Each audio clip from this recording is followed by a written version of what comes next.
Dobar dan poštovani slušalci. Zovem se Marijana Oparnica.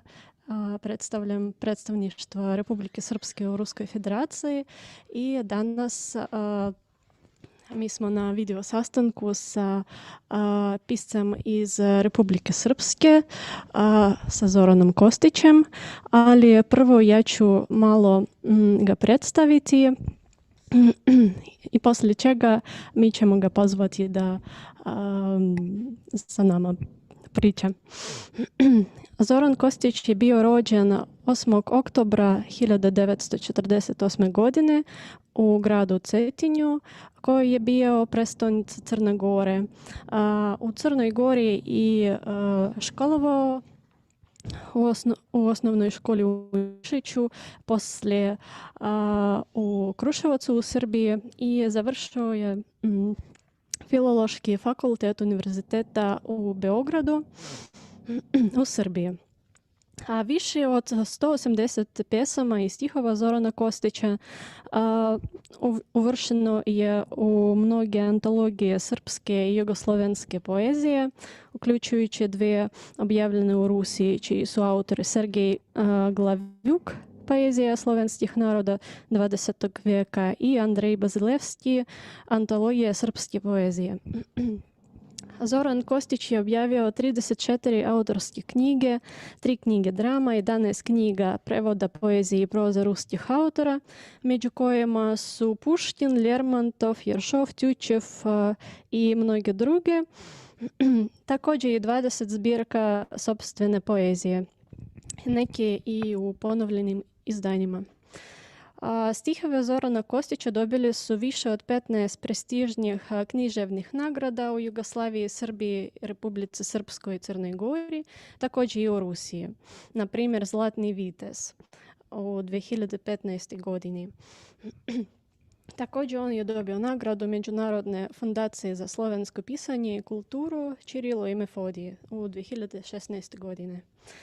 Predstave Zorana Kostića, koje su dobili nekoliko prestižnih nagrada, igraju i na scenama Republike Srpske, Srbije, Crne Gore, a Put do Carigrada 4 sezone je sa velikim uspjehom igran u pozorištu savremene beloruske drame u Minsku.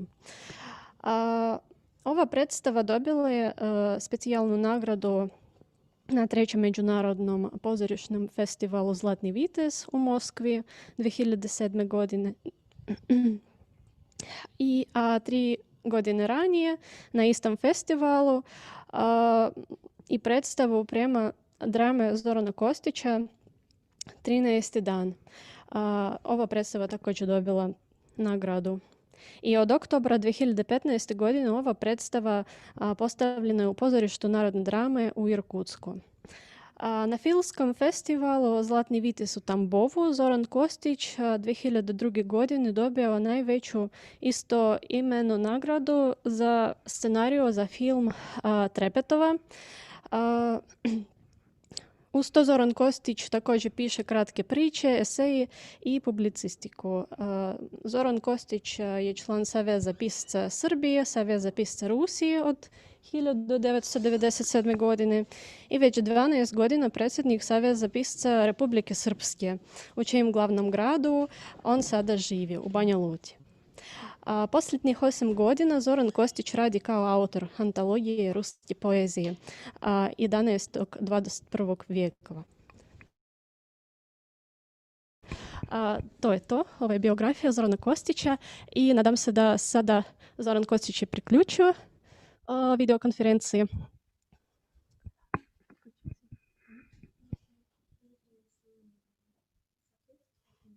Сейчас я тогда им позвоню. Još samo da kažem da ovaj video sastanak je organizovan u okviru Srpskog govorničkog kluba i ja vam predstavljam rukovodioca Srpskog govorničkog kluba, gospođu Oksanu Melnik. Možda ona nekoliko riječi nam da kaže. Drago nam je da budem deo ovog sastanka kao na dočeku ovog pisca u okviru našeg kluba. U stvari, cilj našeg kluba promocija srpskog jezika i srpske kulture u Sankt Peterburgu i u tome veoma drago nam je da budem predstavnike ruskog naroda u Srbiji i Republike Srpskoj. Što da kažem još i ne znam stvarno šta da kažem. Promovišemo Srbiju i srpsku kulturu kako možemo na sve strane i čekamo svih da dođu na naše sastanke koje već 2 godine se održavaju u biblioteci imeni Majakovskog.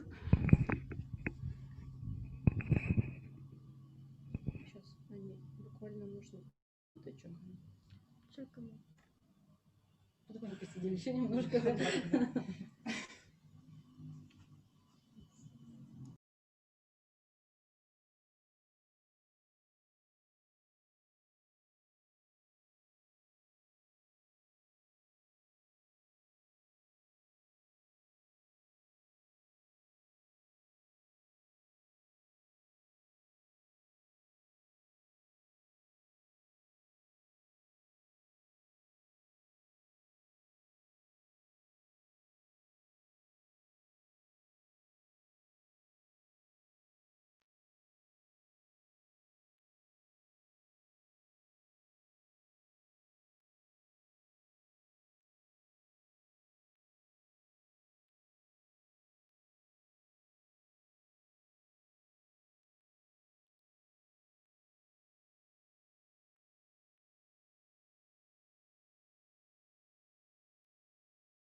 Jel to?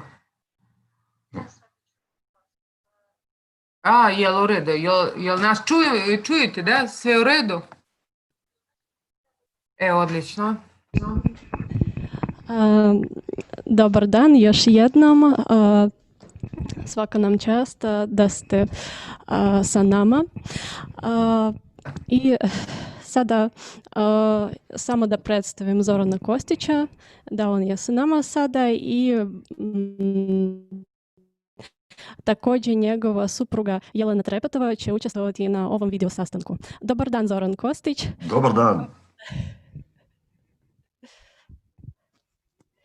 Dobar dan. Dobar dan. Dobar dan. Kako ste vi? Kako je vreme u Banja Luci?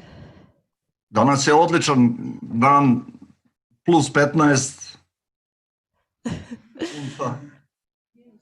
Sjajno. Ovdje nije tako dobro, ovdje je hladno, oko -3. I tako.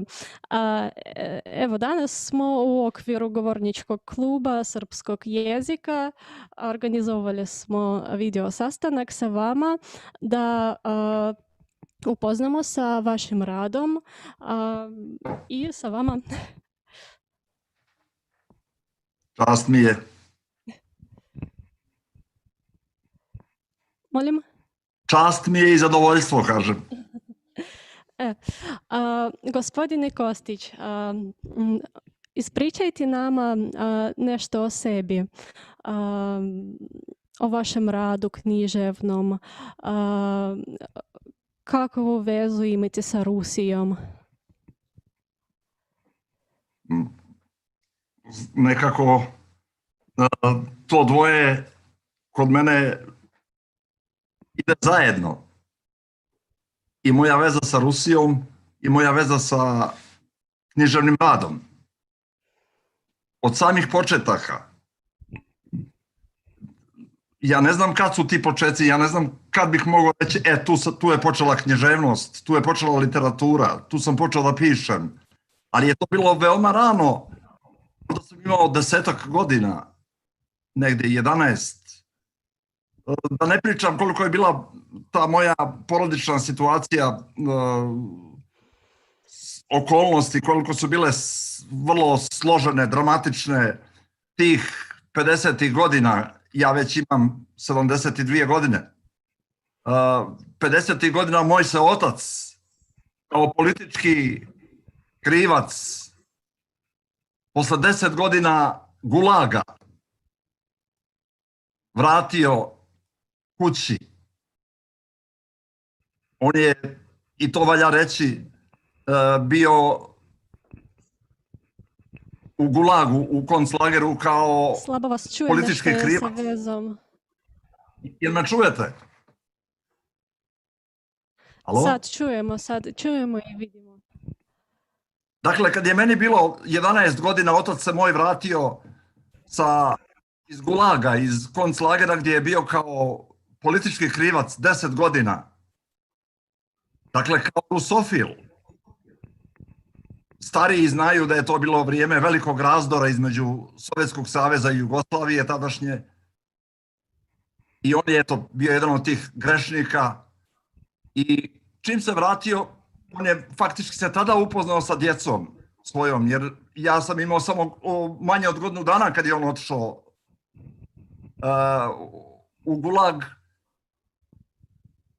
I onda je okupio nas djecu i tako, posle jedno mjesec dana njegove slobode, on je otprilike zaključio šta će ko od nas, čemu je ko od nas sklon. I meni je rekao, ti ćeš da pišeš. Ti ćeš biti pisac. Ja nisam shvatao šta to znači. A onda mi je on pokazao, da, pisat ćeš, kaže, knjige. Ja sam pogledao u našoj toj skromnoj biblioteci bilo je 4 toma Rata i mira. U prevodu na srpski jezik Lava Nikolajevića, Tolstoja, i ja sam počeo da plačem, jer sam pomislio, zar ja to moram sve da napišem sad? Meni je to bilo strašno. To je bila takva osuda. Prigovor, što bi rekli Rusi. A shvatio sam to veoma ozbiljno, jer to je rekao otac i ja to moram da budem. I tu počinje moj, a bio sam, inače sam vjerovatno po prirodi lijen. Lenčuga sam. I više sam volio nekakav aktivni život, fudbal, dječje igre i tako dalje. A sad jedan put to obaveza, gle, ja moram da sjedim i da pišem. I počeo sam da pišem tog dana. Bukvalno sam počeo tog dana da pišem. Šta, to je već, slava Bogu da to nisam objavio nikada. To su neki, to je trajalo godinama. Ja sam sve tamo bio smiješao u toj kaši literarnoj. Tu su bili rat u Vijetnamu, rat na Balkanu, ljubavne neke pasaže ljubavni, sve to trajalo nekih 5 godina, a onda sam počeo da pišem iznenada poeziju. I za sve to vrijeme, naravno, čitao sam puno što srpsku narodnu književnost, bjeline naše srpske koje su izuzetne i tako jedno bogatstvo kako malo naroda ima, i rusku literaturu. I onda sam negdje u 15. 16. godini riješio da sve to što sam napisao pokažem, da odem, da vidim da li to nešto vrijedi. Je li to literatura? Otišao sam kod Iva Andrića, Nobelovca, našeg velikog pisca. Otišao sam, prosto ako on kaže da to ima smisla, ja, dječak, našao sam u kuću u Herceg Novom na Primorju u Crnoj Gori, tamo je boravio ljeti.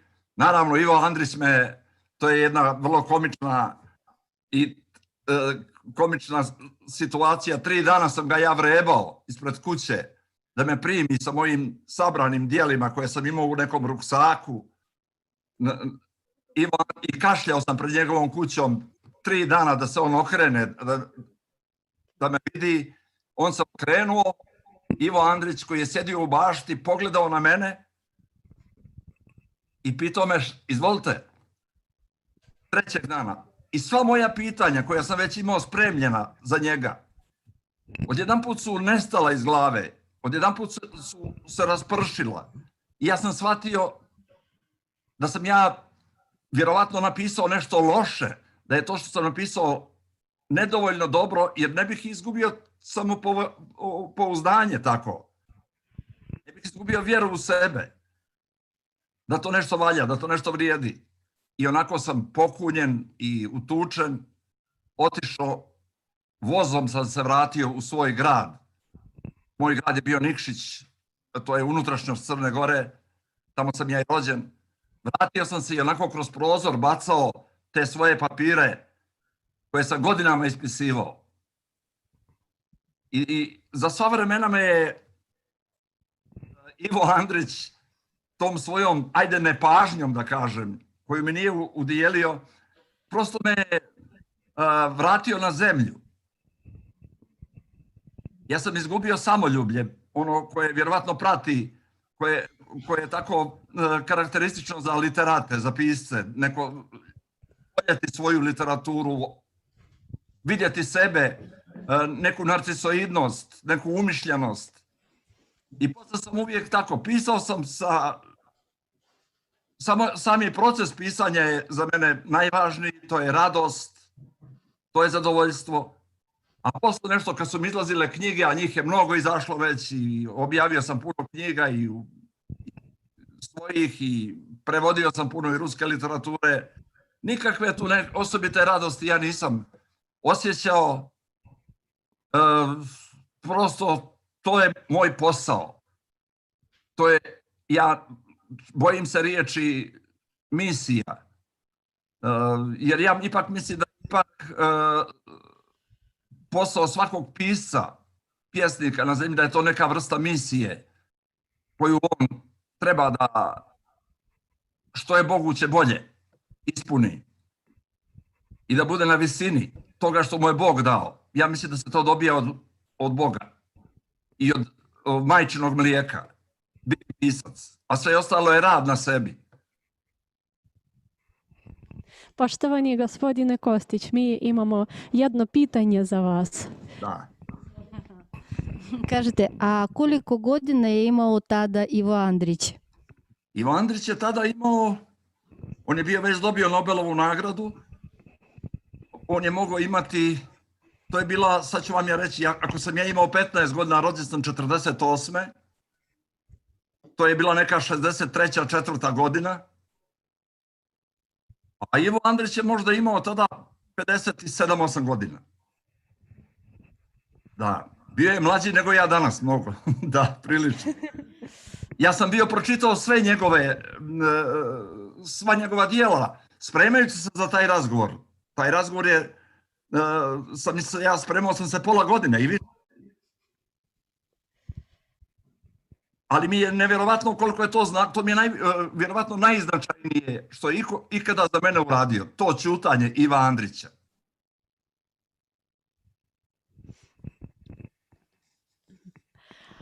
I, poštovani gospodine Kostić, sada želim da kažem da vaša knjiga Vijenac za Trepetovu učestvuje ove godine u projektu Peterburg čita, biramo najboljeg pisca. I da li možete nešto reći o ovoj knjizi, kako ovu knjigu stvorili, ko je Jelena Trepetova? Da, evo, to je knjiga soneta, to je sonetni vijenac. Meni je žao što vi niste još očigledno od našeg izdavača. Vi ste ga zamolili i ja koliko sam upoznat, oni su vam poslali Da, tako, dva poslali primjerka su, valjda ali ove knjige. nismo još dobili. To je prva knjiga kod nas u Republici Srpskoj objavljena dvojezično i na srpskom i na ruskom paralelno.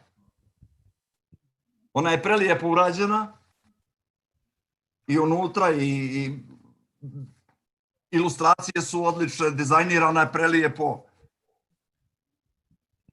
Ilustrator je naša poznata slikarka Marija Ćulum, srpska poznata grafičarka i slikarka, a sama knjiga je nastala, tu i piše na početku, negdje, to je zima 1993. 95. Dakle, jedno u toku neke 2 godine. I to u Moskvi.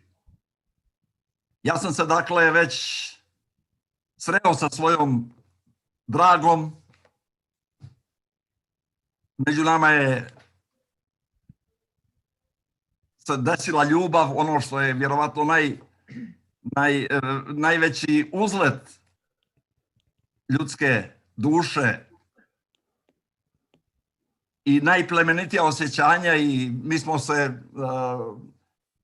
i u brak stupili, mi smo sve išlo dosta brzo i ja sam radio u Moskvi od prvog dana našeg vjenčanja. Ja sam iz Beograda otišao u Moskvu i radio sam neki urednički posao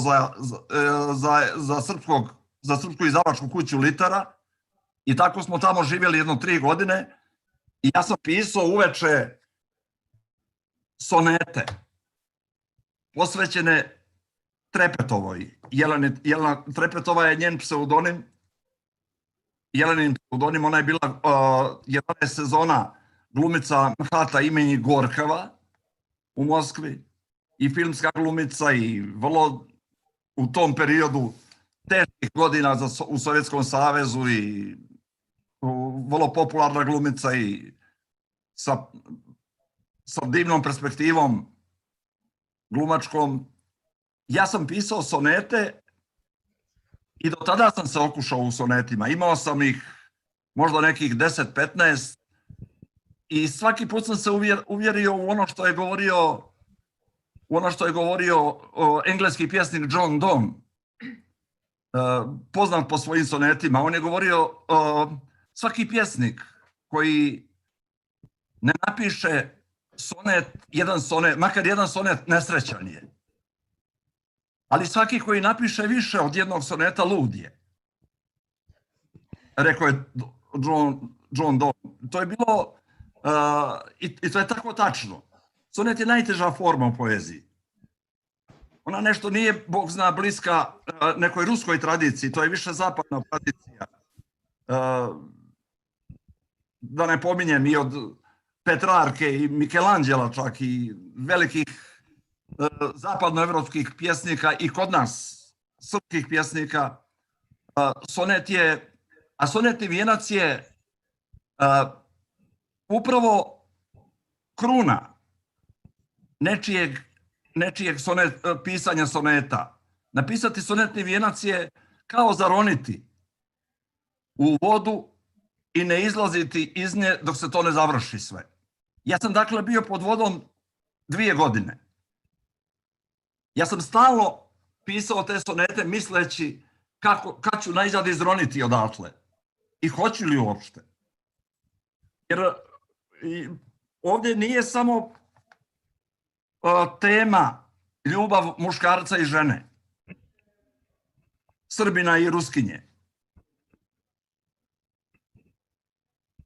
pjesnika i glumice. Ovdje je ljubav u nekom drugom planu, ako ne i u prvom, ali se oni prepliću ta 2 plana. Ljubav prema Rusiji,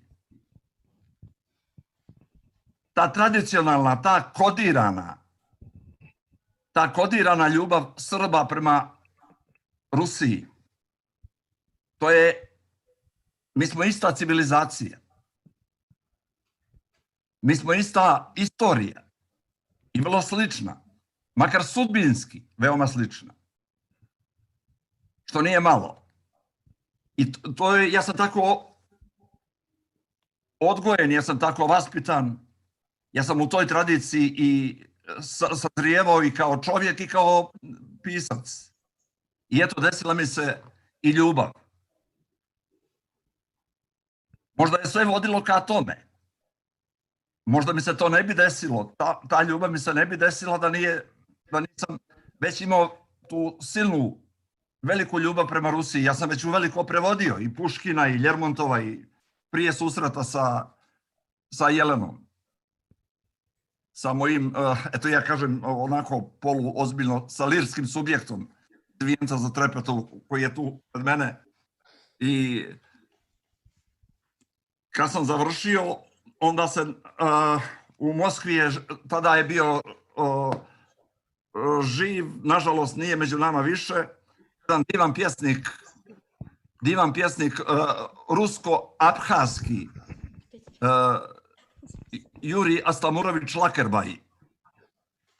On je, čim sam je objavio, prvi koji je objavio sonete u cijelini, bio je ruski prevod. Prevod na ruski jezik objavila je Roman Gazeta u Moskvi.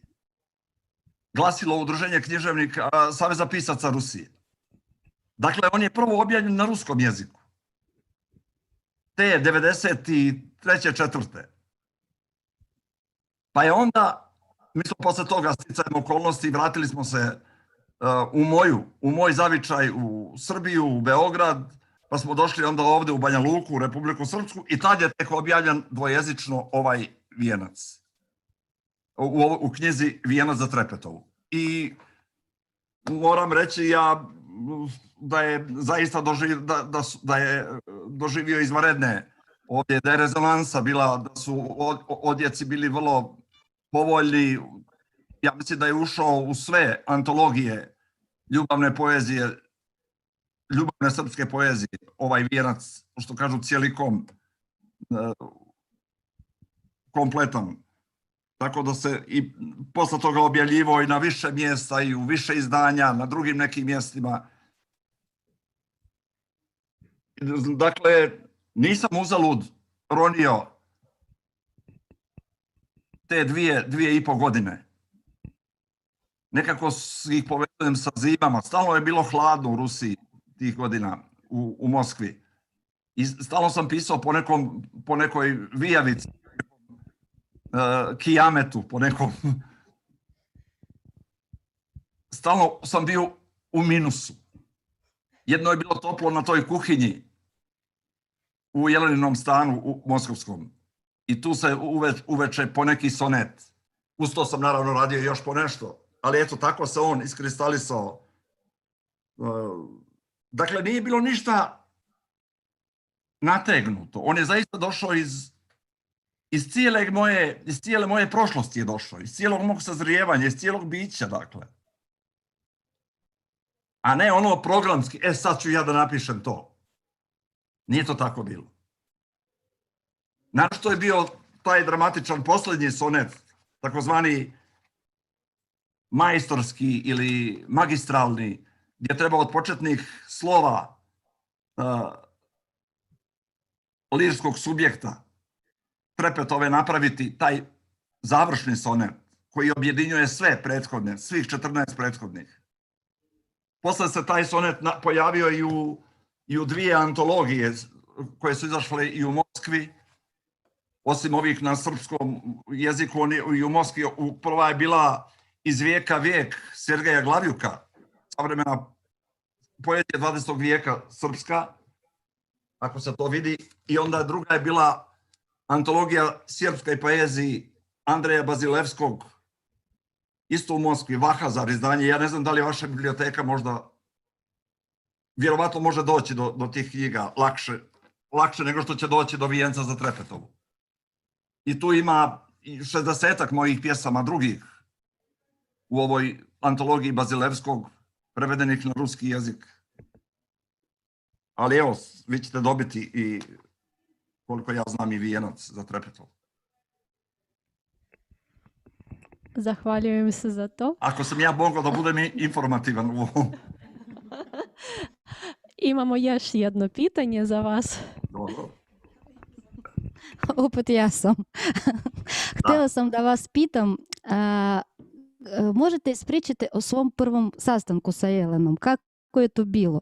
I kada ste razumeli odmah ili ne da je to ta sama prva ljubav? Da. Prava, nije prva, a prava ljubav. Odlično. Da, rekli ste vi, skoro niste ni pogrešili kad ste rekli ni prva. Jer iako sam ja imao 42 godine, kad se to desilo, ta nastajašća ljubav Ona i jeste prva. To što je bilo do tada, onda shvati čovjek, pa to i nije bilo, to i nisu bile ljubavi. To je bilo nešto onako. To je bila neka priprema za pravu ljubav. A sve se desilo, dakle, onih dramatičnih godina u Jugoslaviji počeli su ratovi. Ovdje u Jugoslaviji, građanski rat u mnogim dijelovima Jugoslavije. Hrvatska, Bosna i Hercegovina i tako dalje. I Jugoslavija je, kao što vjerovatno se mnogi sjećaju, bila pod sankcijama međunarodne te zajednice, bila je blokirana, okrivljena, Srbija okrivljena za sve, mada ni u čemu nije učestvovala, među nama rečeno. I bio je pravi to je 91. 92. godina, bio je pravi podvig napraviti bilo kakvu međunarodnu manifestaciju u Jugoslaviji. Svi su putevi bili zatvoreni, sve granice blokirane. A ipak, ja sam bio tada generalni sekretar Društva Srpsko-ruskog prijateljstva u Jugoslaviji, u Beogradu. Za Jugoslaviju, dakle.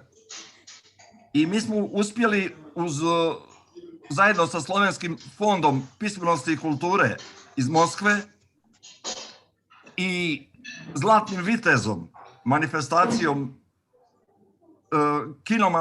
filmskom manifestacijom, da organizujemo festival Zlatni vitez u Srbiji. To je drugi festival, Zlatni vitez, u gradu Novi Sad, u Vojvodini.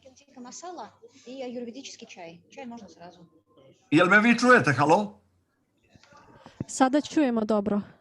Da, dakle, uspjeli smo da organizujemo festival Zlatni vitez međunarodni u Novom Sadu. Ja sam bio jedan od organizatora tog festivala, umjetnički direktor festivala, i došli su nam u goste iz 14 zemalja, cineasti sa filmovima, i iz Rusije naravno, i došla je moja buduća supruga Jelena, glumica mlada, kao prvonagrađena na prethodnom festivalu, na prvom festivalu u Moskvi koji je održan 1991. Stigla je Jelena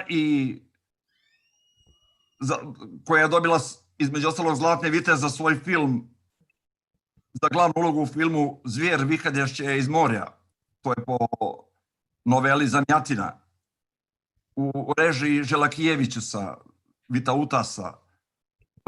Možda neko se sjeća, to je bio jedan sjajan reditelj i sjajan film. I evo stiže prvonagrađena glumica i onog trena kad smo se upoznali, kad sam je vidio, ja sam kao okoreli neženja, ja sam bio neženja okoreli. 42 godine. Ja sam se uplašio i rekao sam, ovo ako se s njom malo više upoznam, bliže, gotovo je, moram se ženiti. Ovo je moja rakavaja, ovo je sudbina. I čak sam pokušao nekako da pobjegnem od toga. Naravno, od sudbine se ne može pobjeći, izgleda. I mi smo se vrlo brzo, a moguće da se i njoj tako nešto desilo, mi smo se vrlo brzo, bukvalno za nedjelju dana, dogovorili da će to tako biti. I eto, dakle, to se prepoznalo od samog početka. To je prepoznato kao sudbinsko. Eto, ja sam otišao za Rusiju, toga, i tamo smo, što kažu, izašli sudbini na Beleg, na Megdan. I tamo nam se to desilo. Tamo smo se vjenčali u crkvi, u zaksu, sve kako treba.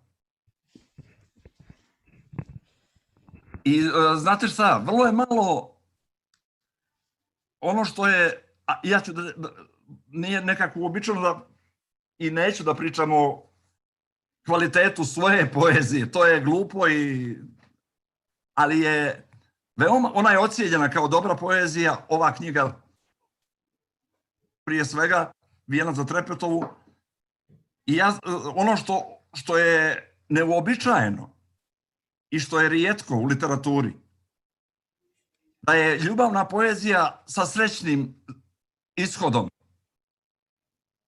da je visoko ocijenjena. To vrlo je malo relevantnih srećnih pjesama. Ne, uglavnom su to nekakve promašena očekivanja, izneverena, teške ljubavi, crna ljubav sa tužnim krajevima, sa tužnim krajem. A ovo je knjiga koja govori o ljubavi sa srećnim ishodom. I ona se može pratiti kroz tih, s obzirom da nisu napisani brzo, munjevito, nego eto, kažem vam u 2 godine, ova priča se moja može pratiti kroz tih 15 soneta. Ona je i postavljena tako. Ja inače imam tu taj neki pristup poeziji, on je nekako dokumentaristički. Sada slabo vas čujemo. Jel da? Alo? Halo? Nešto se desilo, da? Ne čujete? Alo. Da, sada je bolje. Čujete me? Sad čujemo. Da, dakle, inače, ne samo u ovoj knjizi pjesama Vijena za Trepetovnu, nego uopšte u svim svojim knjigama i uopšte moja poezija je i ocijenjena i ja to znam da je tako. Ona je nekako dokumentaristička i uglavnom se zasniva na činjenicama. I ona se može čitati i kao priča. Tu je moguće taj neki veliki uticaj, koga možda nisam ni svjestan, i Puškinov na moj neki senzibilitet i na neku prevodio cijelog života. Pomalo. Pa je ispalo na kraju da to i nije tako malo. I ne samo Puškina, nego i ima ta neka, ta nit pripovjedačka u poeziji. Kritičari kažu retorička. Neka bude tako. Ja je ne poričem i ona je obavezna, poezija je obavezna, po mom dubokom shvatanju mora biti stih mora biti majstorski, mora ispoljiti majstorstvo. Zato ja nisam nikada pisao verlibr, bijeli stih. Ja čak smatram da je on jako štetan po poeziju, inače da je to neka vrsta degradacije poezije. Izuzecima, to su, kako kažu Rusi, jedinici. Ezra Pound ili tu još neko ko može da se pohvali velikom verlibr poezijom. To je bila, šta se desilo u zapadnim jezicima, odakle je nama stigla verlibr poezija, bijeli stih, od tuda. Ali kada su ti jezici zapadnoevropski uglavnom izgubili vezu sa književnošću, oni više ne služe književnosti, oni služe nečemu drugom. Tamo već na zapadu, ni u Francuskoj, ni u Engleskoj, ni u Njemačkoj, ni u Italiji. Evo svi smo tu vjerovatno poznavaoci dobri zapadnoevropske književnosti. Ne može niko da se sjeti kad je u posljednjih 100 godina napisana dobra pjesma, rimovana dobra pjesma u rimi. Ne postoji.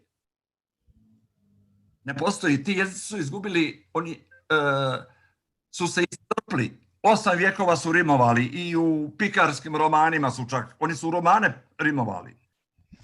Opet vas su to završili čujemo. i tu više nema. A mi smo onda i verlibr je u stvari svedenost tih jezika iz nemogućnosti, iz nemoći, prestali su da pišu poeziju, onu koju ja smatram poezijom i onu koja je, slava Bogu, i danas najdominantnija u ruskoj poeziji, a i u srpskoj. To je ta rimovana bez majstorstva nema poezije, nema umjetnosti. A ako nije umjetnost, Po meni to nije poezija. Možda sam ja tu zvučim isključivo, ali to je tako. To je moj stav. I on je iz knjige u knjigu, evo već koliko? 50 godina. Ja, Slabo vas čujemo. već 50 godina sam ja... Alo? Halo?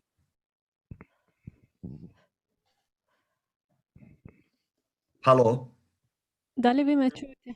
Ja čujem vas. Halo? Halo? Čujete?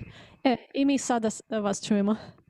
Dakle, punih 50 godina ja već potvrđujem taj svoj odnos prema poeziji na takav način. Ja pišem, dakle, rimovanu poeziju, ja pripadam nekom magistralnom srpskom poetskom izrazu, da ne kažem tradicionalnom, naravno sa velikim pomacima unutar stiha.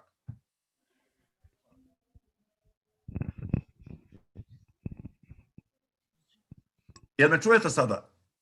Sada čujemo. Da. I u to što je govorio još i Goethe, kaže, u poeziji nema odvojeno forma i sadržaj. U poeziji je to jedno. I u to se uvjeravam i prevodeći ruske velike pjesnike. Opet vas ne čujemo. Alo, jel me čujete? Da li vi nas čujete? Ja čujem vas, ali vas sad ne vidim. Nešto je sa vezom. Jel me čujete? Halo? Halo? Halo, halo? Halo, evo sada čujemo. Da, ali vas ne vidim. Piše samo ovo Zoom. Vi nas ne vidite. Ne, ali vas čujem. Ali čujete. Dobro. Gospodine Kostić, bilo bi nama zadovoljstvo ako bi vi mogli pročitati vaše sonete. Da, evo... Možda probamo zajedno uđemo, zanovo uđemo u Zoom. Bilo bi super ako bi vi Izgubio mogli se, da. zajedno. Sad ja da probam. Samo trenutak. Evo, opet vas vidim. Sada vidite nas. A vi mene, jel čujete? Mi vas čujemo i vidimo. Da, dobro. Dobro, fino. Htio sam da se pohvalim i najnovijom knjigom, vidite, to je 30 ruskih pjesnika. Sad je izašlo, bukvalno prije 15 dana. Jedna u mom prevodu, u izboru i dvojezično opet. Tako jedna reprezentativna knjiga, prelijepo izgleda. I ovaj moj odnos prema stihu, ja nisam prevodio nikog od verlibrista izuzev Hlebnikova. Ovdje je samo Hlebnikov kod mene izuzetak. Ovo su sve majstori stiha ovdje. Od Puškina do Rupcova. A koji je izdavač ove vaše nove knjige? A izdavač ove je naš najstariji u Republici Srpskoj izdavač, to je Prosvjeta, koja je još iz krajem 19. vijeka i Pravoslavna reč iz Srbije, iz Novog Sada. Oni su suizdavači. Tu je i spisak svih autora pozadi, dakle, i moram vam odati tajnu da ja sam pripremio antologiju ruske poezije, 19. i 20. vijek. Ne mogu da dobijem autorska prava od naslednika mnogih pjesnika i onda neće izdavač, ne usuđuje se da to objavljuje zbog velikih kazni koje plaća potom.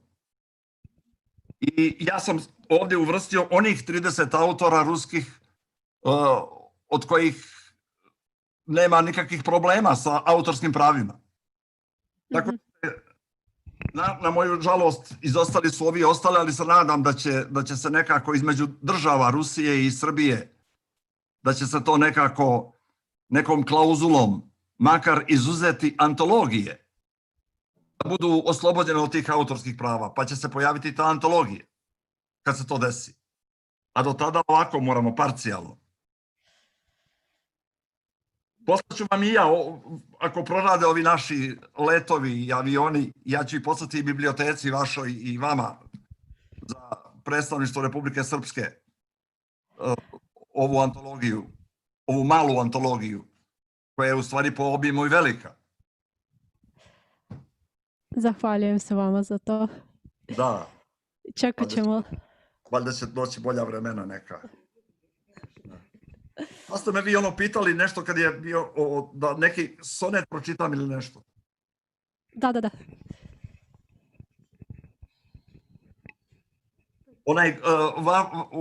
Kad sam prvi put imao priliku da kod vas bude o mojoj poeziji riječ, glumac petrogradski, ja ne znam kako se on zove, sjajno je govorio, divno je govorio poeziju, Vijenac. Razumovski. Prelijepo je rekao 3 soneta. A ja bih možda radi nekog vašeg utiska predložio bih vam da pjesmu koju ja kažem na srpskom, da Jelena kaže na ruskom. Dobro. Koliko je, u stvari je i prevod vrlo dobar ovdje i udaćna. Eto, to je uradio Juri Aslamurović Lakerbaj. Pa evo, ja bih predložio već prvi sonet. Da uključi se i lirski objekt. Subjekt. Lirski subjekt. Da, sad je već i objekt u pitanju. Dobar dan. Dobar dan, gospođo Trepetova. Evo, ona može Tako da... Drago nam je što ste... Da slušamo ovako o našem susretu, uopšte o našem životu. Jelena dobro govori i srpski jezik. Ona je već ovdje 20 godina i glumica Narodnog pozorišta, ovdje Nacionalnog teatra i profesor glume na našoj akademiji, ovdje i na institutu, akademiji, univerzitetu, ali će ju ipak morati da kaže na ruskom. A ja ću reći evo na srpskom jeziku taj prvi sonet. Makar da nam se samo čini, makar ne bilo ono pravo, srce je opet na čistini i nagoni me vrtoglavo da krenem tamo gdje je ona. I krenuo sam. S njom da stupim pred oltar sveti kraj car zvona, makar da vidim da, gdje pupi ruskinji mladoj iz Groca, kao priznanje drevnoj lozi koja od koste do mog oca glavama takav san plaćaše. I nemoj drugče da u slozi, već čujem sjeni, čujem čaše.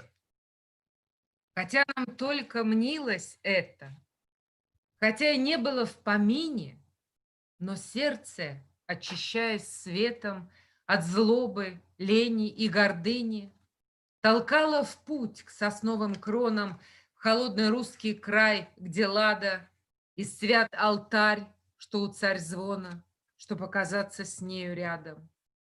Услышать «да», что из кувшина славянской розы распустилась признанием семье старинной, где пращуром был первый Костич.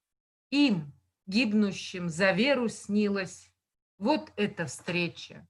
Тосты, гости. I kao što to zakonomjernost nalaže u sonetu, u sonetnom vijencu, posljednjim stihom prvog soneta prethodnog nastavlja se sljedeći. U ovom slučaju drugi, pa evo samo da i njega još kažem. Čujem sjeni, čujem čaše, zdravicom prvom kreću preci, za ostvarene snove naše, za barjak naš na Kolijevci, za tebe pod njim, zdrav si noje.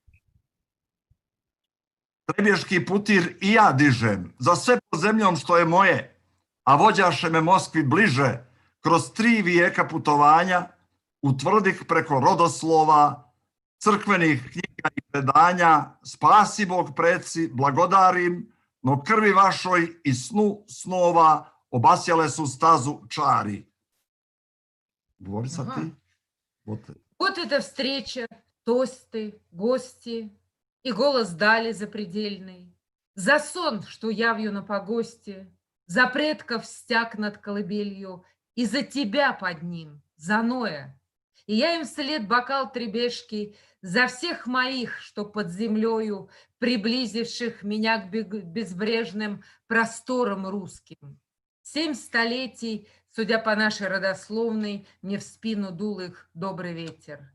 Спасибо, предки, но недаром сну ваших снов и вашей крови дорогу освещали чары. I ajde, recimo da vam, ne znam da li da jedan tamo pred kraj sonet kažem o našem vjenčanju. Mi smo se vjenčali u gradu Jelcu, u saboru grada Jelca.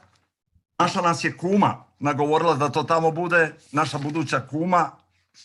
Na vjenčanju je poznati filmski reditelj Renita Grigorjeva. Ako se neko sjeća filmova Gavarit Moskva, pa onda film Maljčik i 10. poglavlje braće Karamazova. Ona je napravila jedan sjajan film, divan film, i ona je to snimala u gradu Jelcu. Je sačuvao stari ambijent, staru arhitekturu, i ona je nama predložila da se tamo vjenčamo i mi smo tamo se i vjenčali. I evo sonet o tome. Nevidljiv, mada tu, sred hrama, u gradu Jelcu, na vjenčanju, duh neženje je bio s nama. Pozna ga duša po ječanju, kad pristanak je moj opara, no da, čim kaza i nevjesta, trepet nad krstom kod oltara, jek minu i tad postah svjestan, to svoje da, tu javu snova, i da, taj treptaj mog soneta, kao naš prilog trepetova, kroz kube hrama posla dugi, što duša stade da goneta, ovdje odpočeh život drugi. Невидимое там, в соборе, в ельце старинном на венчании, тень бобыля одна в притворе, всего лишь тень и стон печали. В тот миг, когда я не уверен в себе самом был, но невеста сказала «да», и настежь двери моей души, теням нет места. Да, Slabo vas да, это čujemo. мой воплощенный. Да, трепет моего сонета и в трепетовой повторенный сквозь купол радуги в подарок он послан ею и поэтом, как новый мир, высок и ярок. Jel vi čujete uopšte nas? A, Ne. slabo smo čuli. Slabo, jel? Ako može još jednom. Ajde, zato što, ajdemo onda da ponovimo. Da ponovimo ovaj sonet, jel? Da ponovite ovaj sonet. Ajde neka ga ponovi Jelena samo. To je naše vjenčanje u Jelcu. Mhm. Meni je i prvi put bilo dosta teško kad sam se vjenčavao. Jeleni je bilo lakše. Я знал.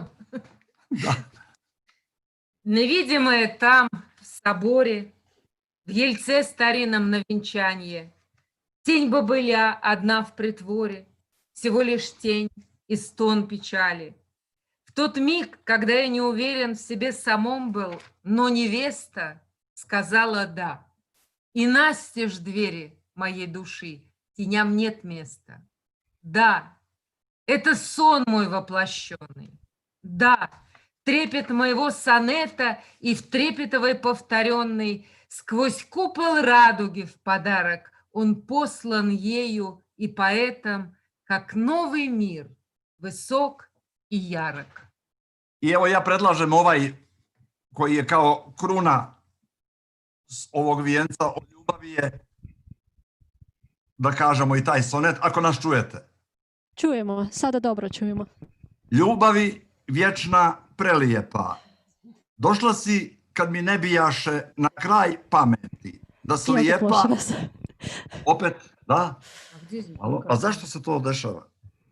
A na mikrofon gdje je? Alo, jel me čujete? Ne. Halo, da li me čujete? Ja vas odlično čujem, vi mene ne.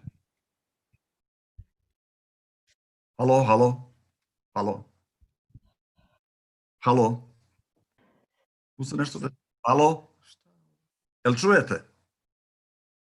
Ne, tu se nešto traži. Halo, halo. Jel me čujete? Ovo čujem, aj. Evo pišu čuju. Halo, Halo, jel da me li čujete? čujete nas sad? Čujete vi mene? Čujemo, sad čujemo. Evo ovaj sonet, ja predlažem da kažemo, to je 14. sonet i nećemo vas, što kažu, učiti našim vijencem. Ja ću reći prvo na srpskom. Ljubavi vječna prelijepa, došla si kad mi ne bijaše na kraj pameti. Da slijepa, svagda ni jesi, ni to naše, u tebe ne bi tad prevrelo. Muškarac, žena, juni, veče, udar tijelo o tijelo, on nešto reče, ona reče, potom oboje sanak prože, probudiše se, bi dan prvi. A tebi malo, više može, kroz obje naše vrele krvi, jedanak mlaza ta proklija. Sada ti, mi smo, nema i ja.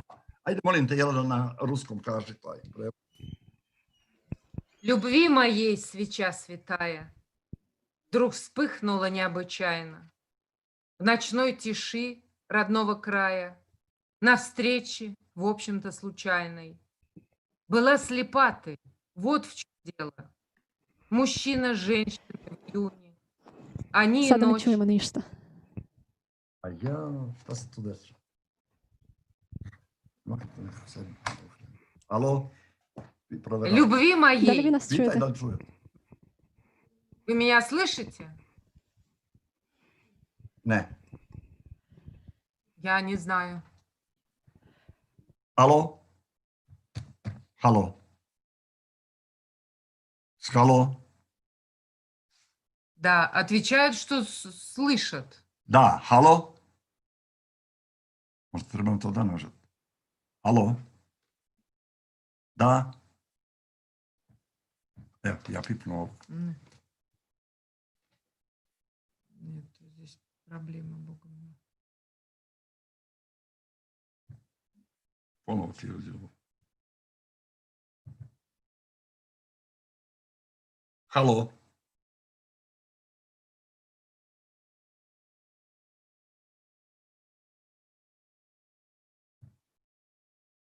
Halo? Kamera ti ovdje, be. Halo? Jel me čujete?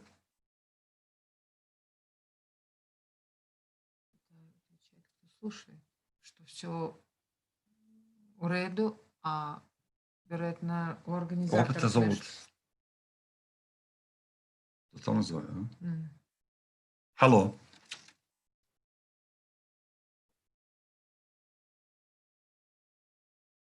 Halo, halo. Odlično. Отлично. A to neko ko sluša? Не, я думаю, да. Просто пропали. Библиотека пропала. Какая-то проблема.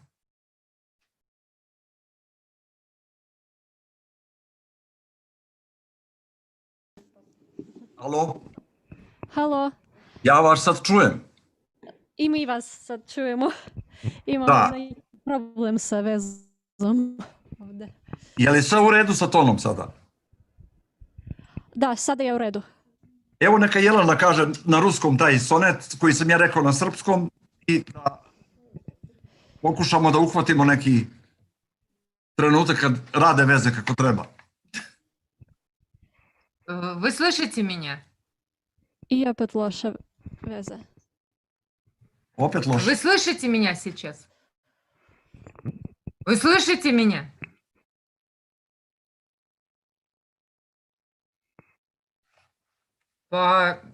Как-то Зоран говорит, его слышит, меня нет.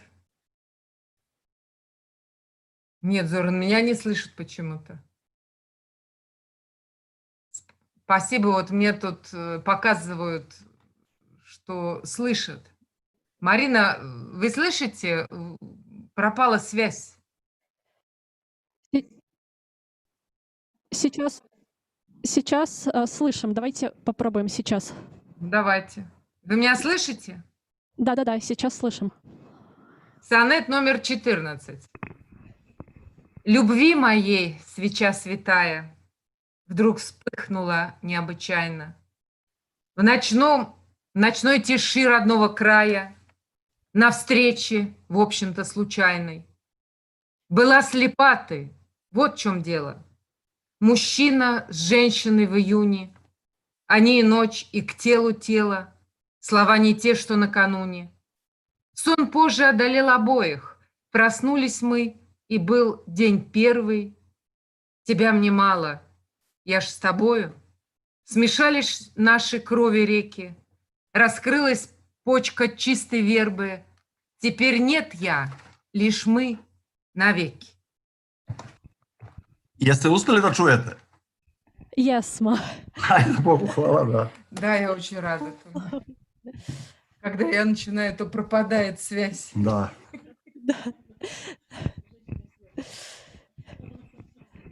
Здесь у нас в библиотеке ремонт, фасад ремонтируют, и, наверное, из-за этого.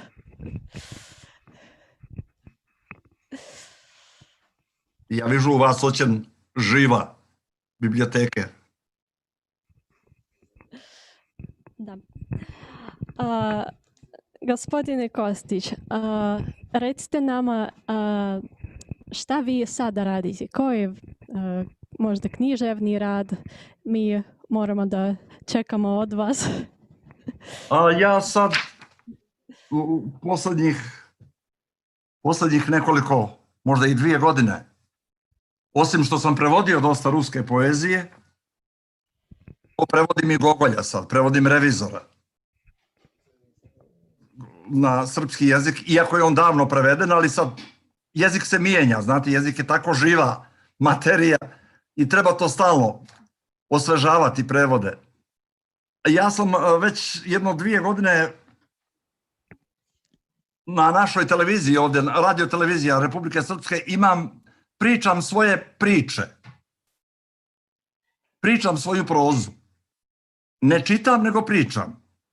Samo sužet priče u nekih 15-20 minuta i to već traje dugo.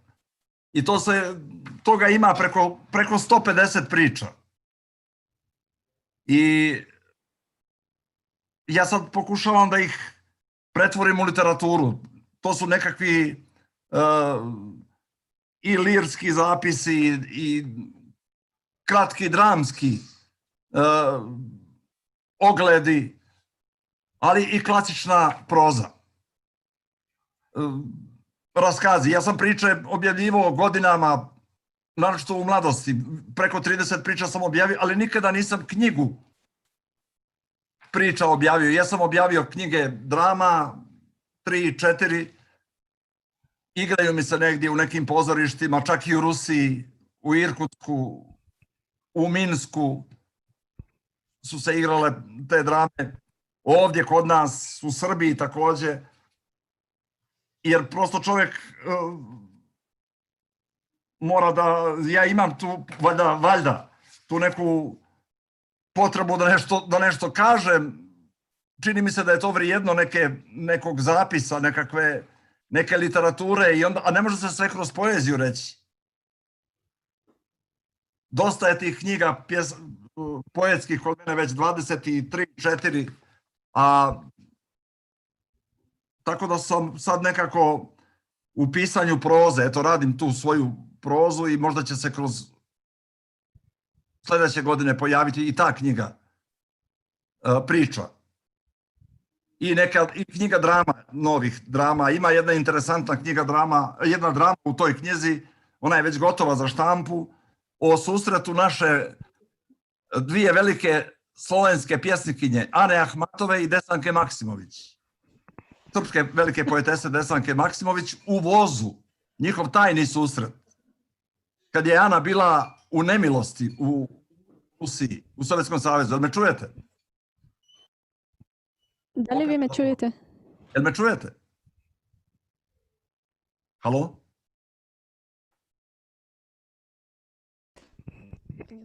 Alo? Halo, da li Jel me vas čujem? čujete? Čujete me? Halo? Ne znam šta je. Halo? Halo?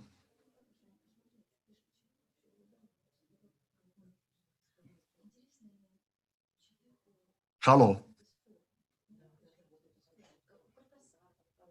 Da? Halo?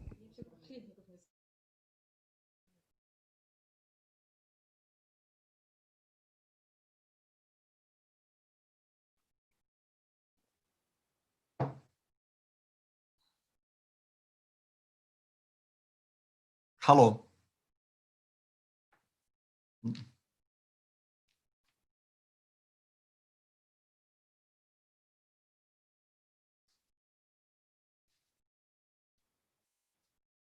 Halo? Ljudski subjekt, mrdi nešto. Stavimo ribu, bre, da se ne govori.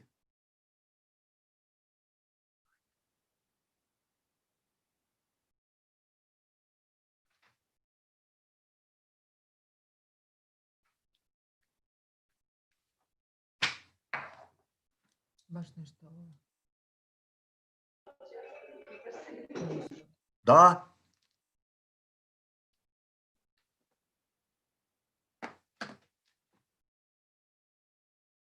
To nešto kod njih. Znaš. Da, ne, neki problem.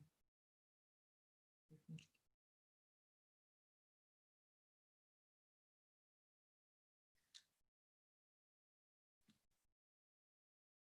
Ne možeš tako teško poeziju govoriti. Mhm. Kad stalno prekida se, ne čuje se.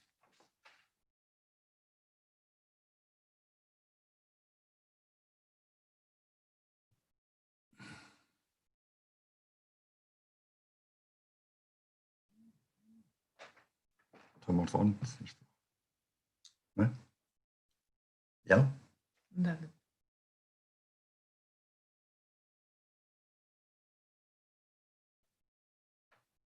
Problem. Za 5 minuta. Riješi.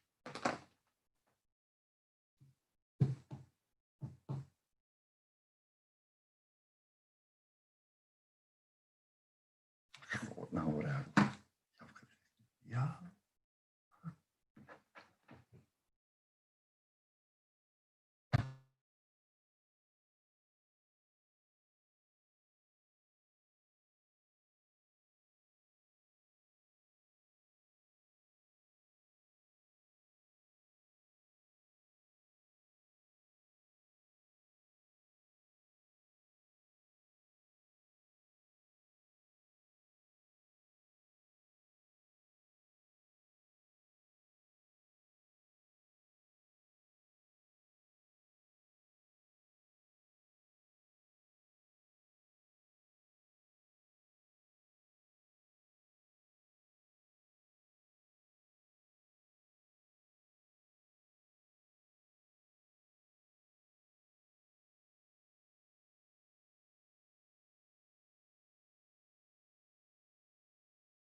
Uključeno. Pa ostavi.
Bjelačka, evo.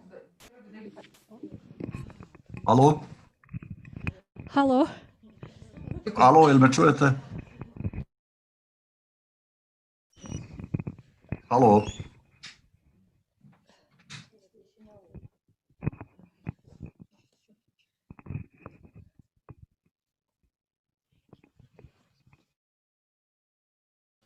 Alo?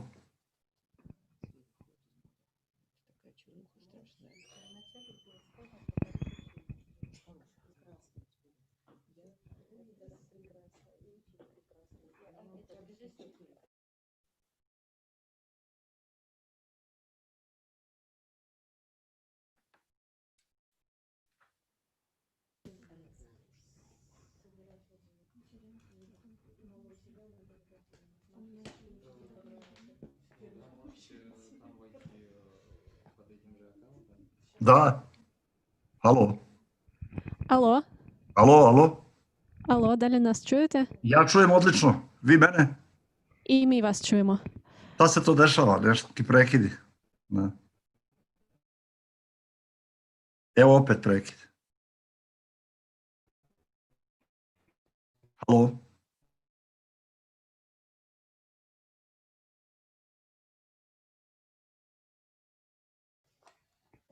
Da, Halo. ja čujem vas. I mi Da. sad čujemo, ali loša veza i Da, stalno se prekida. Očigledno. ali mislim možemo sada nastaviti. Ja, ako smatrate da može. Mislim da može. Sada Da, ja sam dobro čujem upravo, vas. kad se prekinula veza, govorio o tim novim dramama koje, i jedna od njih, Da. mislim, posebno interesantna tema, to je susret naše dvije velike pesnikinje 58. godine u Ane Ahmatove i Desanke Maksimović. Tajni njihov susret, to mi je pričala Desanka. Ona mi je i donijela. Ona je donijela rukopis Rekvijema, koji je Ana tada predala, donijela ga je u Srbiju. I dala mi je Desanka pravo da ga prevodim. Ja sam ga preveo, Rekvijem Ane Ahmatove. Ali je taj njihov susret u vozu bio veoma zanimljiv, ta priča, i ja sam napravio dramu. Trebalo je već da se ovde postavi ta drama, međutim, zbog ove situacije, zbog ove pandemije, to je odloženo, ne znamo dokada. I to je, bit će u toj knjizi 3 drame i radim na knjizi priča, pripovjedaka i proznih zapisa, tako da eto, to je sad to najnovije što radim.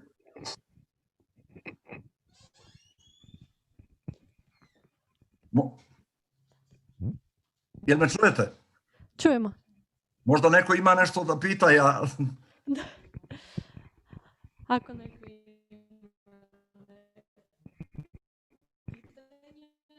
Nisam čuo, ne čujem ništa.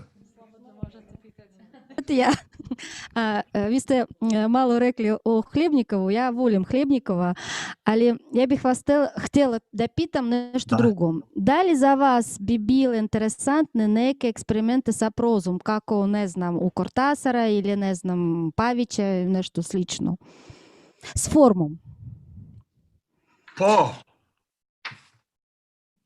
Pavića prije dobro, Kortasara znam također, ali Pavić je naš zaista klasik. Ja sam imao i privilegiju da ga znam lično i da smo poznavali smo se, i jedan izuzetno darovit pisac bio, obrazovan pisac veoma, i između ostalog izvrstan prevodilac i Puškina, i Evgenij Onjegin, njegov prevod je izvanredan i do dana današnjeg najbolji prevod na srpski jezik. Ali što se tiče forme, mislite na hazarski rečnik, vjerovatno? Как называется по-српски? Не. Когда там роман, где почеток sa jedne strane i sa druge strane. Hazarski rečnik. Ne, drugo. Roman o Leandru i Gera. čini mi se. A, da. Isto neki eksperiment sa formom. I pizaž narisovani čajem, naslikovani čajem, da, srpski, ne znam, ne sjećam se kako srpski. Predeo slikan čajem. Da, to je neki eksperiment s formom. Jeste, to je izvanredno. A za vas interesantno? Vrlo. Moguće da će nešto biti i u ovoj mojoj novoj knjizi proze priča, ima nešto tako će biti. Nisu sve te priče, što se forme tiče, neće biti ujednačene. Biće različite. I mislim da ima na 2-3 mjesta i u 2-3 priče da imam i takav jedan postupak. Sličan. Kako da ne, ali znate šta, to se dešava, to se tako rijetko dešava, tako da se sad tako uspješno pisac poigra formom. Kao što je Pavić uradio, to ne dešava se stalno, ne dešava se često. To su postupci velikog rizika. Ima puno takvih eksperimenata, ali mi za njih srećom ne znamo, nisu se potvrdili kao relevantna literatura. A kod Pavića je to udačna. To je, da, naravno. I onda je, stvarno, on je jedinstven po tome. Po toj nekoj, to je neka specifična polifoničnost. Neka polifonija koja nije tako česta u prozi. Negdje prije u poeziji možemo naći. Ako bismo negdje otišli, na primjer, u srednjevjekovnu srpsku poeziju, toga ćemo naći. Takvih primjera. Takvih šedevrov. Ali je srednjevjekovna poezija nešto što je stvarno ostalo nepristupačno velikoj čitalačkoj pažnji. To više za one koji se bave izučavanjem književnosti. I Pavić je imao svoje uzore u toj formi. Kao što vi to dobro znate, imao ih i u Dubrovačkom arhivu, on ih je našao u Dubrovačkom arhivu. Iz 15. vijeka te uzore je našao. Tako da... Ali eto, nama sad koji smo to pokušali, lakše je. Lakše je nego što je njemu bilo. On je napisao hazarski rečnik kao, to mi je i on pričao, on ga je napisao bukvalno za pola godine. On nije prestavio da ga piše. Pisao ga je kao roman u stihu, kao poemu.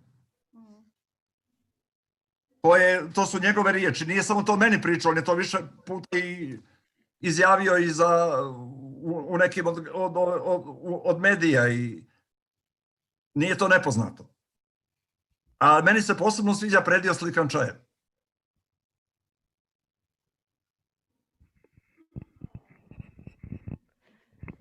Da li možda još iko ima pitanja za gospodina Kostića?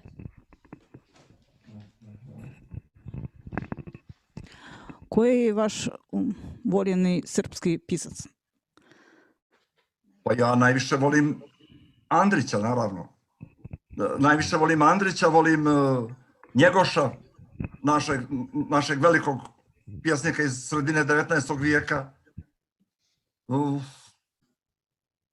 Ali tu ima i mi imamo recimo tog Branka Ćopića našeg, ja ne znam da li je prevođen na ruski jezik.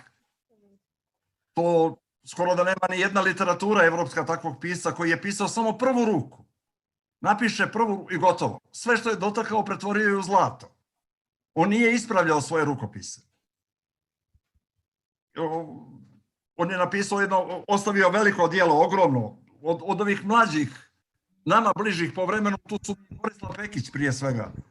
Borislav Pekić i Danilo Kiš također, koji je veliki naš pisac i isto sam ga dobro znao i njega i Borislava Pekića i oni su nekako na moju generaciju, na moje pokoljenje ostavili najupečatljiviji utisak kao pisci i služili su nam maltene kao putokazi, kao kumir. kao uzor u književnosti. I Kiš i Pekić, što se proze tiče. Sa poezijom je nešto drugačije, ali srpska poezija, čini mi se, druge polovine 20. vijeka napravila veliki uspon, padjom, kako se to kaže na ruskom. Tako da mi se čini da, evo, radeći na antologiji ruske, mislim da danas u Evropi, ja to nekako smijem i da tvrdim, jer dosta dobro uvid imam u zapadnoevropsku književnost, u Poljsku, u Češku i čini mi se da vrhunac poezije danas u Evropi su ruska i srpska poezija. Mislim da će drugi narodi prilično u tom smislu iza nas zaostati. Možda smo mi, možda je ovo anahrono, možda je poezija inače anahrona profesija, arhaična. Ko to još radi? U ovom vijeku tehnoloških probljesaka i pronalazaka i poezija da je naputila strahovito anahrono i ja ne znam ko se njome još bavi. Ima i Brodski na tu temu svojih stihova i svojih zapisa. Ko to još, ko se bavi njome? Možda smo mi prinuđeni zbog ovakvih teških drama, zbivanja, kakve su nam se dešavale u 20. vijeku kao narodima. Moguće da je poezija rezultat toga. I vjerovatno nas je obilježila. Obilježila je ruska poezija je obilježila 20. ruski vijek. I kod nas isto srpska. To je zaista svjedoče o zbivanjima koje su bile više nego dramatični, turbulentni. Tri puta su nam se raspadale države. To su takve kolektivne traume. To samo može vjerovatno poezija da registruje i da izdrži. I da narod preko nje, na neki način kao preko katarze, to podnese. I na kraju ipak da vidi neko svijetlo u tunelu. Zato smo vjerovatno mi na vrhu samom tog nekog poetskog života i stvaralaštva, barem na našem kontinentu. Ima li još pitanja? Htjela sam da vas pitam prvo pitanje. Možete nazvati vaš, ne znam, top 10 najboljih pisaca u svetu? I ruskih, zapadnoevropskih, srpskih, ne znam, latinoameričkih, tam, od svih pisaca. Kojih bi vi nazvali kak najboljih? Prvo pitanje. A drugo, možda povezano sa prvim pitanjem. Koga bi nazvali, kojih pisa da svaki čovjek u svom životu obavezno mora pročitati? Ovdje da počnemo od tog drugog pitanja, jer ću ga zaboraviti. Ja bih rekao svakom da pročita Ilijadu i Odiseju, Homera. To bih svakom rekao da pročita. Da, neću da govorim sad da obavezno pročita Sveto pismo. Govorimo o književnim dijelima. Ali ja bih rekao da krene, da pročita Ilijadu i Odiseju obavezno svako. Da pročita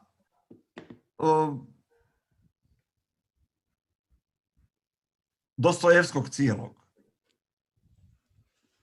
Ako ne cijelog, a ono bar Braću Karamazove, a ono bar Zločin i kaznu, Zapisi iz podzemlja, ta njegova ključna djela. Da pročita Gogolja. Ako može na ruskom, poželjno je. Da ga čitaju na ruskom. To je velika privilegija. Naravno, Lava Nikolajevića Tolstoja. On je Čehova svakako. I kao što vidite, ja nabrajam istovremeno i one pisce koji su mi najdraži. Ja bih tu dodao svakako od zapadnih pisaca, za mene je Charles Dickens ogroman pisac. Eto, i Dostojevski je o njemu govorio kao o nekom svom uzoru. Od pjesnika za mene je bio meni je veoma značajan, a i kao prozni pisac Edgar Allan Poe.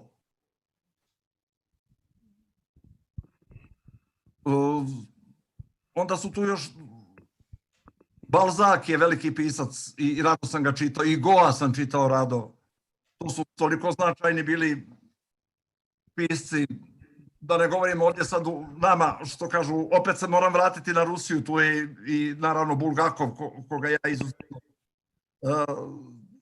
volim i cijenim, i da ne govorimo iz 19. vijeka. I obavezno mora pročitati, onaj ko je pročitao Ilijadu i Odiseju, on mora čitati Puškina. Puškin je neko ko je, vjerovatno, poezija do Puškina je jedno, a posle Puškina je drugo. On je napravio, Puškin je možda prvi u svetskoj poeziji, koji je napravio kao Bog svoj svijet. On ima svoj svijet, on ima svoj kontinent. Svi drugi pjesnici se nekako tu nađu sa nekim priključkom, nešto urade veliku poeziju, veliku pjesmu, ali nema niko tako izgrađen svijet pjesnički, poetski, kao što ima Puškin, kao što ima Homer. To su apsolutno za sebe, kao božanstva su, kao bogovi. Naravno, ja neću zaboraviti Mickijevića, koji je izuzetan veliki pjesnik, našeg Njegoša, srpskog, koji je ogroman pjesnik, Dantea, to su sve neki, Goethea, pomenuo sam već u našem razgovoru, njegovog Fausta, i to su sve ta kapitalna djela. Dakle, to su to je ta neka magistralna linija kroz svetsku poeziju, kroz svetsku literaturu. Upravo ona je dominantna i ona je najvažnija. Iz nje se sve grana, desno i lijevo. Iz nje niče sva literatura. I sva literatura i savremena, ja je doživljavam kao dopisivanje sa vjekovima, korespondencije. Taj se svijet još gradi, poetski, literarni. On još nije završen.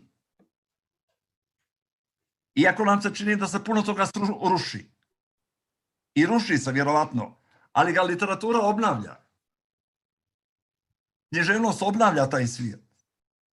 Sad, kome je stalo do tog svijeta, on će se u njemu i naći i čitat će. I mislim da je to neprevaziđeno što se tiče ljudskog duha. I dok postoji taj svijet literature, postoji nada za čovjeka, za čovečanstvo. Tako da, bez literature ja ne mogu da zamislim čovjeka. Čovječanstvo, bez književnosti. Ja ne znam kako, šta ako prestane čovjek da čita? Da li prestaje da postoji onda? Vjerovatno se to nekako poistovjećuje. I nadam se da do toga nikada neće doći. Jer ja većeg smisla od tog duhovnog postojanja ljudskog i ne znam. A to je najbolje ispoljeno u književnosti. Bolje nego u bilo kojoj drugoj umjetnosti. Celishodnije.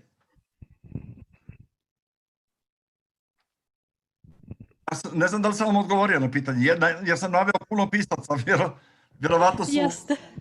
Da. Ko je za vas bliže, Толстой ili Dostojevski? Ko je za vas bliže, Толстой ili Dostojevski? Da, to se nekako svijeti dijeli na njih dvojicu.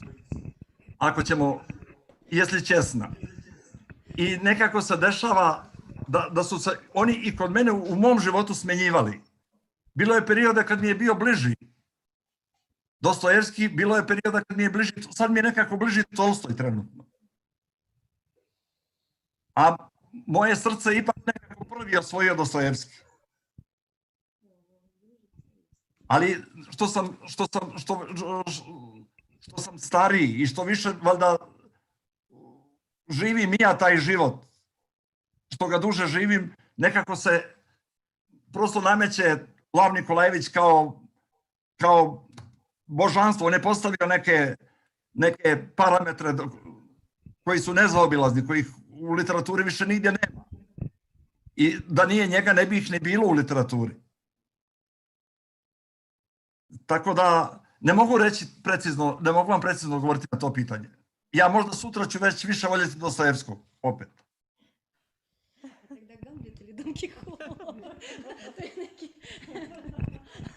To je već neki blic. Hamlet ili Don Kihot? Ko je bliže, Hamlet ili Don Kihot? Da, meni Hamlet ipak. Hamlet mi je bliže. Ali dobro su vam pitanja, sjajno.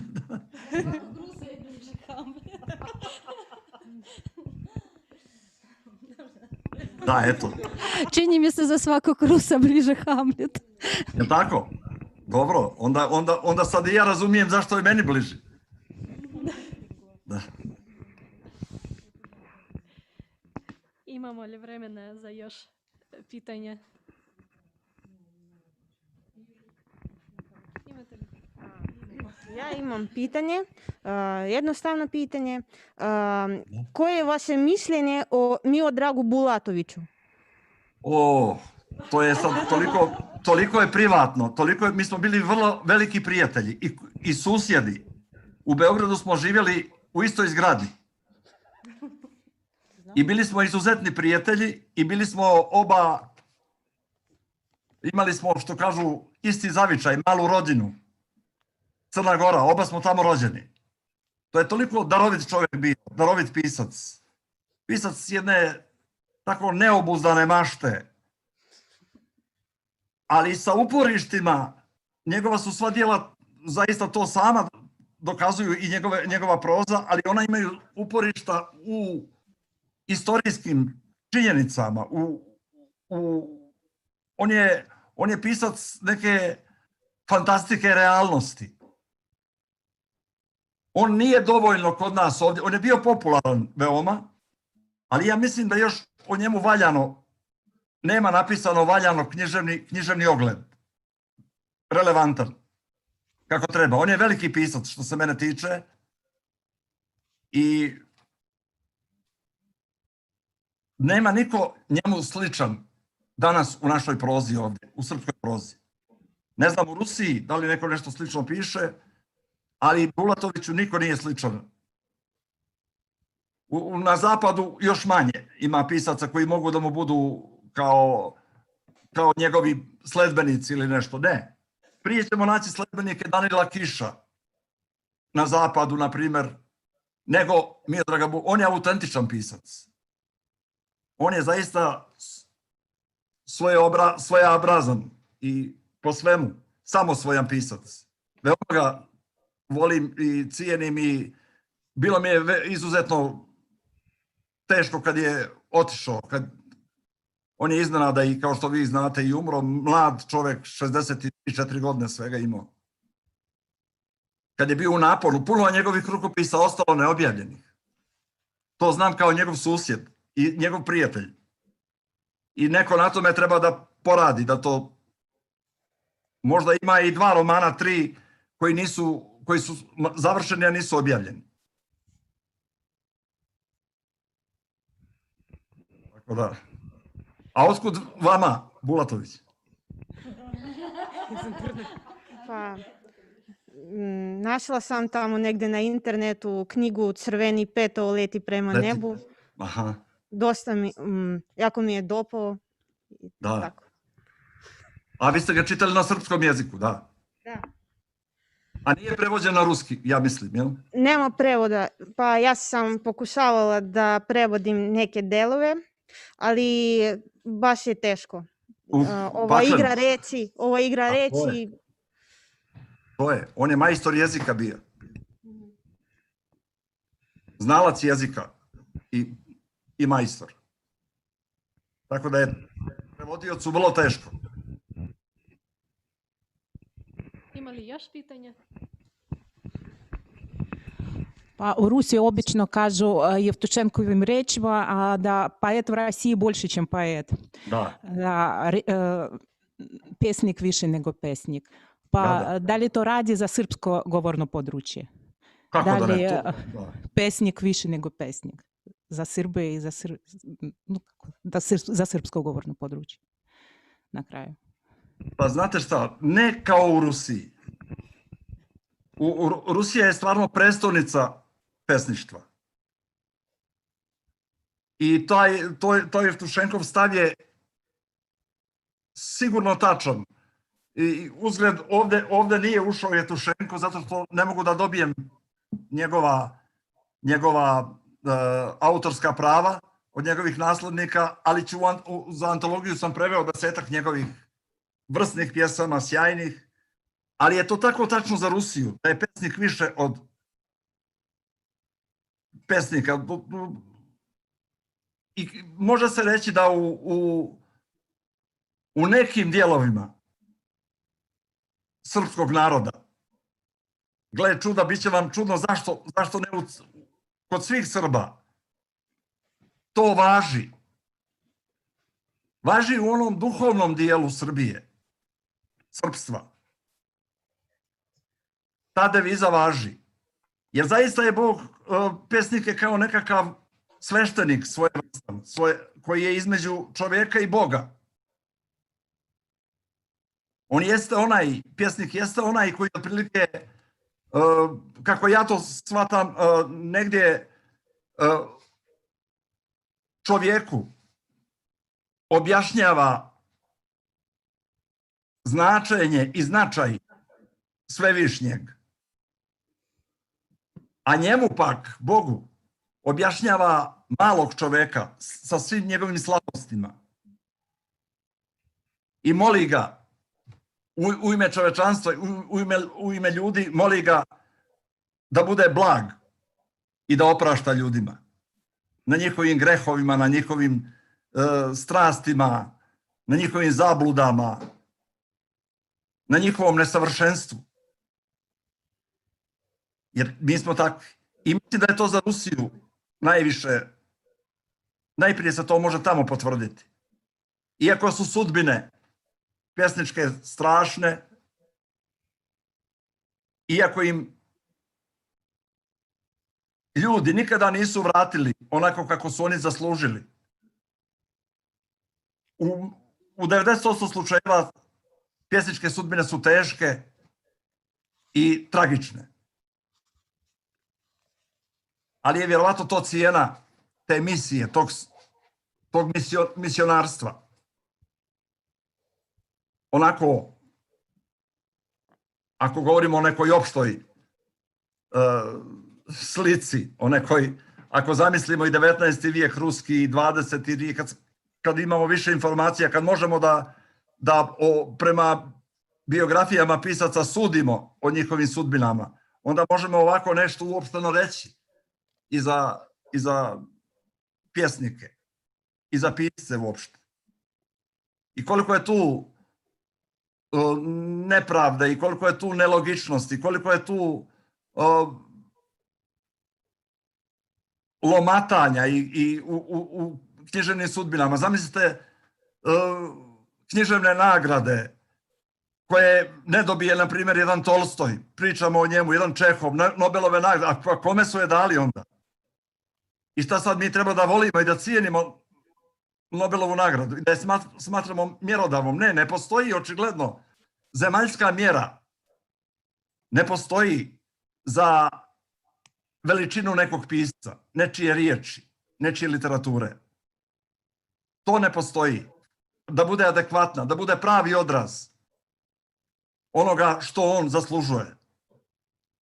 Moguće tako da ni književnost nije toliko procijenjena i ocijenjena kao što je u Rusiji, u ruskoj tradiciji. Tu je književnost na visokom mjestu. i u 20. i u 19. vijeku. U 19. naročito, u 20. nešto manje, ali jeste. A više u svijetu skoro nigdje da nije. Zamislite, Engleska pravi spisak nedavno, prije 3 godine, 100 najvećih romana 20. vijeka. I nema ni jednog ruskog pisca. Nema ni jednog ruskog romana u tom spisku. Nema Pasternaka. Nema Bulgakova. Nema ni Tolstoja, nema ni... Pa kako? Pa šta su mogli, koga su uzeli u obzir? A kad pogledate to što su oni naveli kao zaslužne romane i kad to pročitate, vi shvatite da je to apsolutno neka druga književnost. I tu dolazi do civilizacijskog nesporazuma. Ja ne kažem da su oni to radili tendencijozno da bi zaobišli rusku književnost, na primjer. Ali njihovo shvatanje je nešto što se prilično razlikuje od našeg poimanja književnosti. Veliki ruski roman 19. vijeka, ogromni, posle Oktobarske revolucije nastavio je da živi u Srbiji. On je tamo inkarnirao. I poezija također. Građanska poezija, koju Srbija nije imala, tako reći, građansku poeziju do početka ovog vijeka. A onda, do početka 20. vijeka, a onda, kao što znate, posle sloma i lomova velikih oktobarskih 17., 18., 20. godina, dolazi do velikog odliva velikih ruskih pisaca, na zapad odlaze. Tako je svaki 4., na primjer, tada stanovnik Beograda 20. godina bio Rus. Tu je došao i Bunjin u Beogradu. Došao je Turoverov. Došla je Zinaida Hipius. Došao je Mereškovski. Da ne govorim koliko je došlo istaknutih reditelja, glumaca, pjevača, profesora, prosvetitelja, profesora univerziteta koji su radili po osnovnim školama po Srbiji. Po osnovnim školama. Profesori univerziteta Petrogradskog i Moskovskog radili su kod nas godinama. I digli su bukvalno naš taj duhovni i kulturni život i prosvetiteljstvo na mnogo veći nivo. Tako je i roman, taj veliki roman ruski i veliki književni izraz našao svoju inkarnaciju u srpskoj književnosti. I odatle je ta organska veza. Opet loše vas čujemo. Opet nema. Sve što treba reći.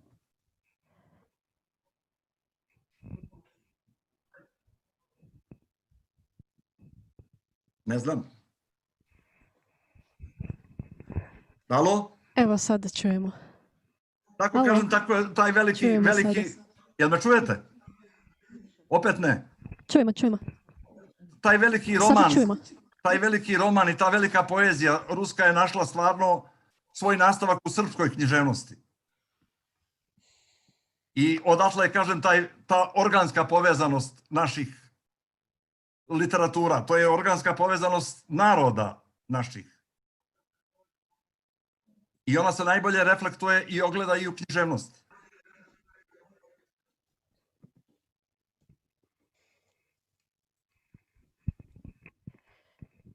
Ima li još pitanje?